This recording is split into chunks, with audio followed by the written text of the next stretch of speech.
ایک حدیث نورانی امام ششم حضرت امام جعفر صادق علیہ السلام کی آپ کی خدمت میں عرض کی. یہ حدیث جو تمام کتب میں موجود ہے، اہل سنت کی کتابوں میں بھی موجود ہے. یہ حدیث رسول اللہ صلی اللہ علیہ وآلہ وسلم کی زبان مبارک سے میں نے یہ حدیث امام صادق علیہ السلام سے نقل کی ہے، جو آپ نے رسول اللہ سے نقل کی ہے. اصول کافی میں مرحوم کلینی نے رحمت اللہ علیہ ایک پورا باب نقل کیا ہے، اور اس مضمون کی فراوان احادیث ہیں. اور اسی طرح وسائل الشیعہ اور دیگر کتب حدیث میں جو معتبر حدیث کی کتابیں ہیں، یہ حدیث اور اس مضمون کی احادیث موجود ہیں. اس حدیث کا مضمون یہ ہے، امام علیہ السلام فرماتے ہیں بنی الاسلام علی خمس، اسلام کی بنیاد 5 ستونوں کے اوپر رکھی گئی ہے. 5 ستونوں کے اوپر اسلام کی بنیاد، اسلام کی عمارت 5 چیزوں کے اوپر رکھی گئی ہے. 5 رکن ہیں اور 5 ستون ہیں اسلام کے.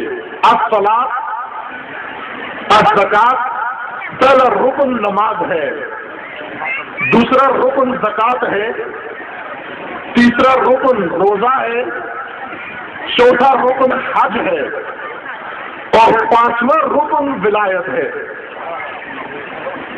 یہ 5 رکن ہیں دین کے.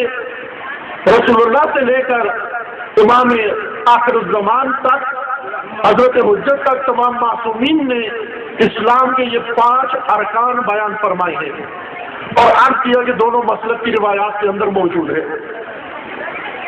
اور ساتھ ہی اس حدیث کے اختتام پر تبصرہ جو امام علیہ السلام نے ذکر فرمایا وہ یہ ہے، ان 5 ارکان میں سے جتنی ولایت پہ تاکید کی گئی ہے اتنی باقی ارکان پر نہیں کی گئی.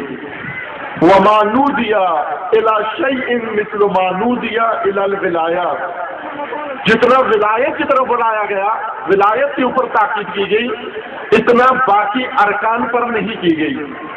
ہے 5 دین کے رکن ہیں، 5 کے اوپر دین کی عمارت قائم ہوگی.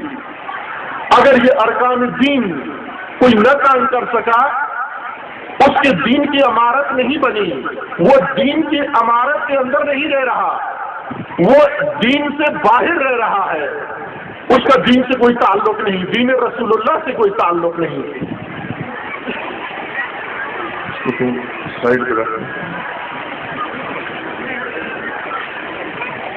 اس کا دین رسول سے کوئی تعلق نہیں، کیونکہ رسول اللہ اپنا دین خود پیش کر رہے ہیں.